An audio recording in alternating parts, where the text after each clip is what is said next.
cornerback for the Seahawks, No. had arthroscopic surgery on his knee, not expected to play until training camp. Oh. Now, this guy, Pro Bowl corner, rookie corner, he was really, really good last year. Came on. This may linger. Arthroscopic knee surgery today. Expected to sideline him until training camp. All right, so there's that. We're talking about 49er pass rush real quick. Frank Clark's still out there. I know he's got some issues. He obviously was able to play. I know he got suspended last year. For a situational pass rusher, Frank Clark, if Drake Jackson ain't ready to go alongside Nick Bosa, I know he's had some very strong words about the 49ers in the past. Obviously, he was a Seahawk. Dude, Frank Clark, man, he's still out there. I'd take Just him. saying. You can never have enough pass rushers. Just saying. Just saying. I'd take him. Yeah, we'll take him too. And I'm going to take David at Freebot. He wants to let us know why Purdy is the guy. Okay. What's up, David? What's happening? Hey, what's going on, fellas? How y'all doing this morning? Oh, man, I can't complain. Can't complain. I say the same thing. I always say, living the California dream. You know what I'm saying? Man, that's all I do, man. That's all I'm doing. Real quick, I mean, look, everybody is just like me. You know, just watch the game. You call in. I don't have any more knowledge than anybody else. I just love the 49ers, and, you know, I just hope, just stay with me really quick, all right? Because I'm piggybacking off of something that I heard Larry Krueger say. And I know that the pushback amongst a lot of people is going to be, well, Brock Purdy only had a small sample size. Totally understand that. However, I feel on the contrary that if he had more playing time, or if he started earlier, obviously, these stats would have been even better. But here's some of the things that Larry Krueger said and why I believe Purdy's the guy going forward, all right? Play action. 130.3 QBR, number one in the league, ahead of Mahomes, Allen, Rodgers, Brady. In rhythm, 125.2 QBR, number one in the league, above those guys as well, too.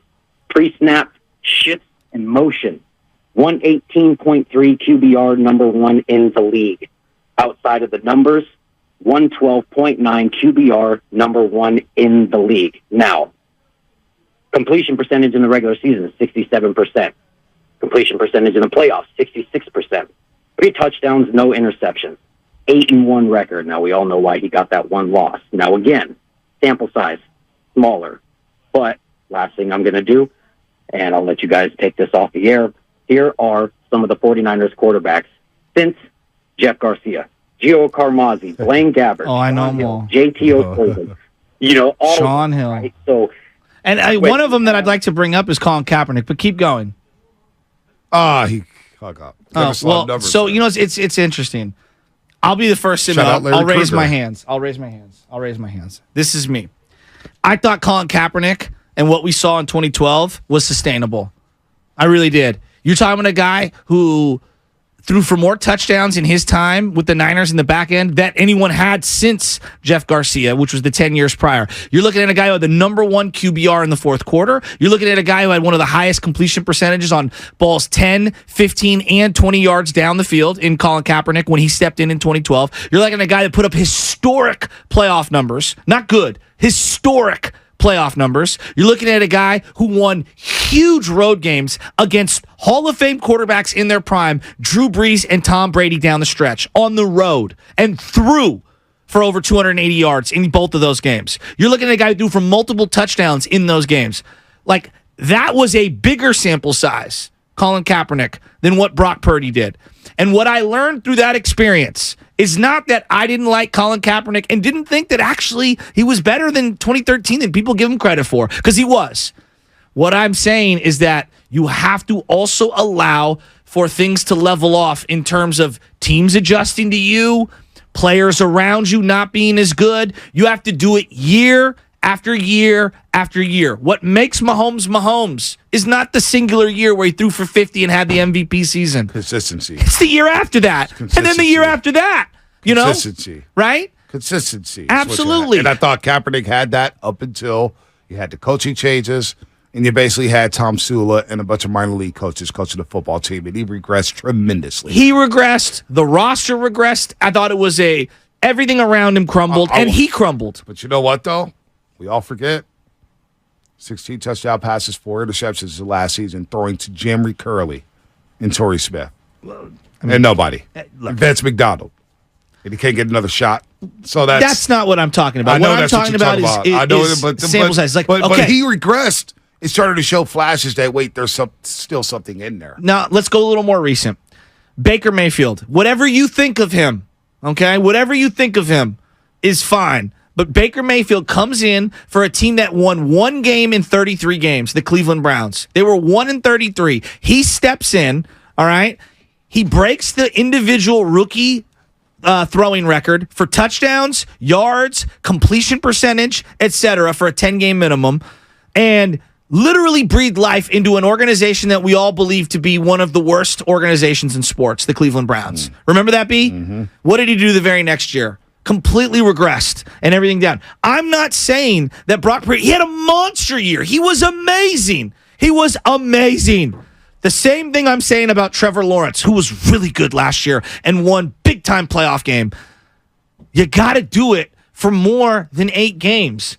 That's not an outlandish opinion. What we saw was amazing, but you got to do it year after. And I'm not even saying you got to be that good. What's your big reservation on Brock Purdy then?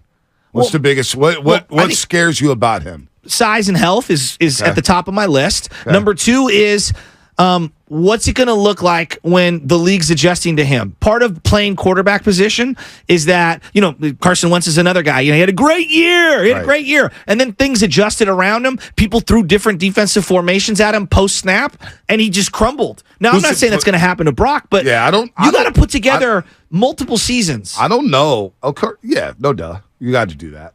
If you want to get paid, yeah, no doubt. You got to be consistent.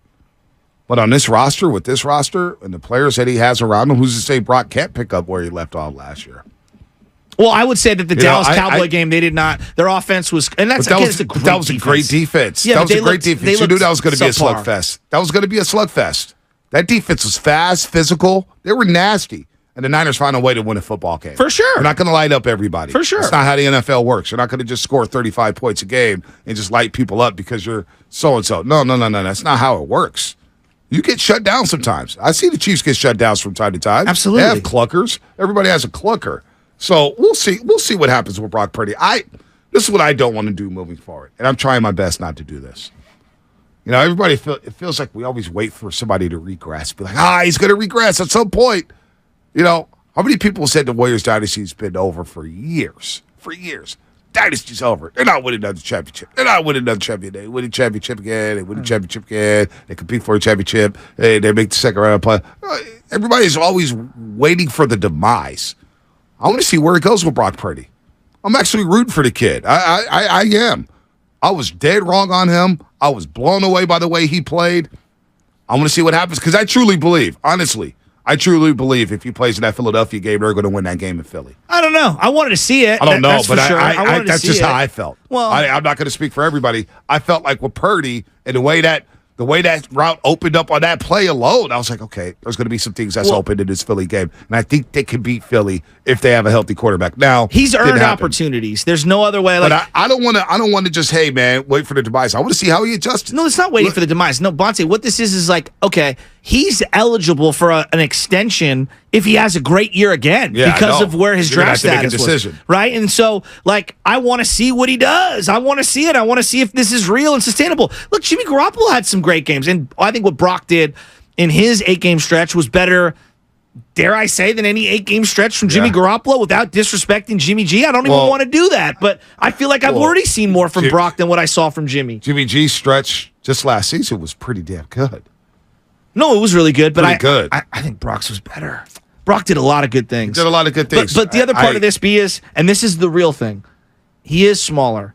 And to be that size and to play in the NFL for a long period and stay healthy is really hard. And I'm not saying he can't do it. Russell Wilson went Russell Wilson went 8 years without getting hurt. And then eventually, because the league is violent, he got hurt. And Drew Brees, those guys are outliers. A lot of the smaller guys do get banged up. Baker, Kyler Murray. So they do a lot of good things. I worry about his size. All right. I do say this though. Like a lot of guys, quarterback, the thing why Russell Wilson really I think Russell Wilson's done a good job, especially early in his Protecting career, himself? protecting himself. Patrick Mahomes protects himself.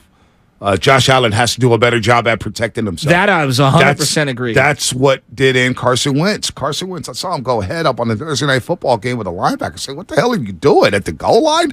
Trey Lance did it in his first game. He went head up with Isaiah Simmons and their linebacker. Forgot who the middle linebacker was. But he went head up with two dudes at the pile. I was like, you can't do that. You're a quarterback. Got to protect yourself.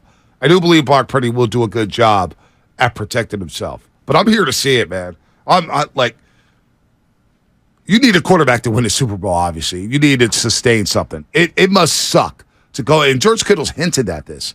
Every single offseason I go into it thinking, who the hell is going to be my quarterback? That's got to be frustrating if you're For Debo. sure. It's got to be frustrating if you're Brandon Ayuk. Got to be frustrating if you're Christian McCaffrey. Lineman. And now Sam Darnold's here. What if Sam Darnold comes out and he's 4-0 and his fan base is going crazy saying, oh my God, look at Sam Darnold. He's finally got a shot. He looks great. Are we sure they're even going to go back to Brock Purdy? You know? Like, to use your cross-sport analogy, Jordan Poole was pretty damn good last year. really good. And then this year, like after expectations are changed a little, and you need, you want to pay the guy, like we're looking at it a little differently. And I think Brock's a better player in his sport than where JP is in his sport, which is crazy to say. Well, yeah, I mean, you're looking at a guy right now heading into the year. If you're being realistic, and you like Brock, I think he's a top 6 quarterback in the NFC, and I don't think that's a crazy statement. There's a lot of unknowns in the NFC. You'd say Jordan Poole struggled this year, right? And if you had to summarize Jordan Poole's regular season, how would you summarize it? I would say it was up and down. Spotty.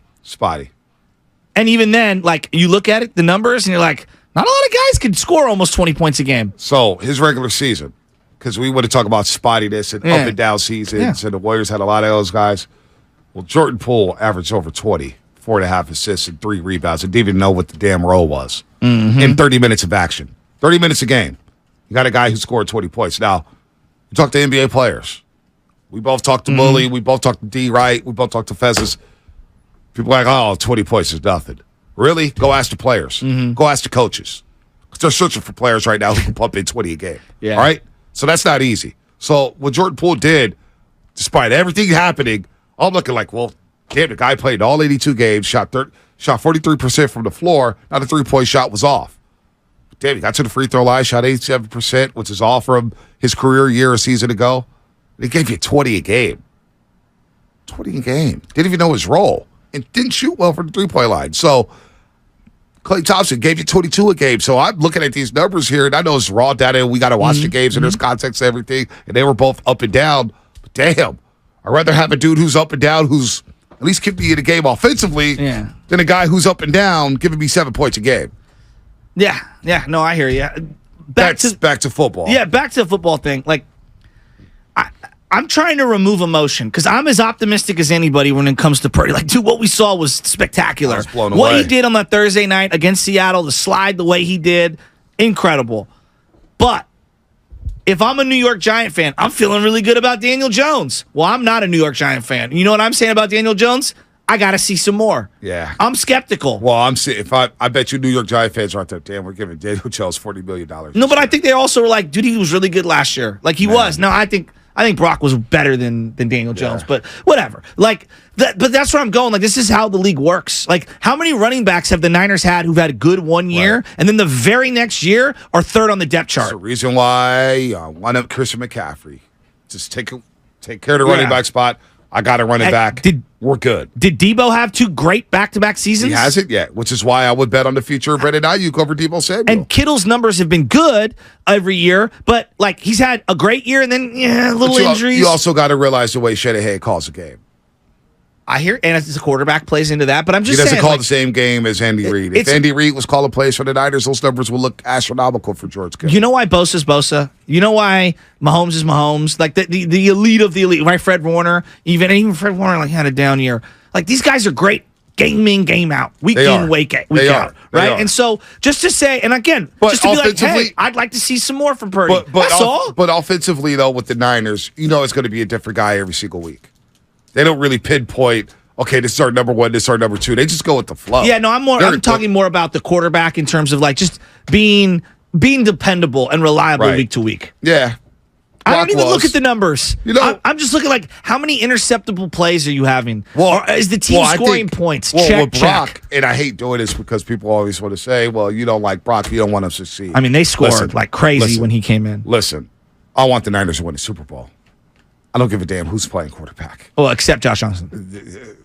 You did care when he got in. Well, I knew it was over. But if Josh Johnson was good enough, if you're winning Super Bowls to Josh Johnson, I don't care if it's Josh Johnson. I just want to win. Your shot to win was basically over with Josh Johnson. We saw that. But even then, okay, down 14-7, 2-minute drill, boom, quick slant to Debo. Debo almost breaks it. You're on the ball, and he drops a snap. I don't expect that. It's like, all right, well, now the game is over. But Brock did throw some interceptable passes. You brought that up. And whenever we brought that up, it was, hey, you're hating. You're hating. You're hating. You're hating. You're hating. Well, I was up there in Seattle for that Thursday night game. They flipped that football game with Quadre Diggs, dropped that interception. That was a big, big play in that football game. Could have flipped the entire game. Now he gets away with those. We say the Jimmy O-No throws all the time. Brock had plenty of Jimmy O-No throws. Did he not? No, all quarterbacks do, but yes, he had some, absolutely. And I had more in the Dallas game than people want to admit. That game was, that game was way tight. I mean, watch that game back. Niners could have easily lost that game in a variety of ways. They didn't, thank God.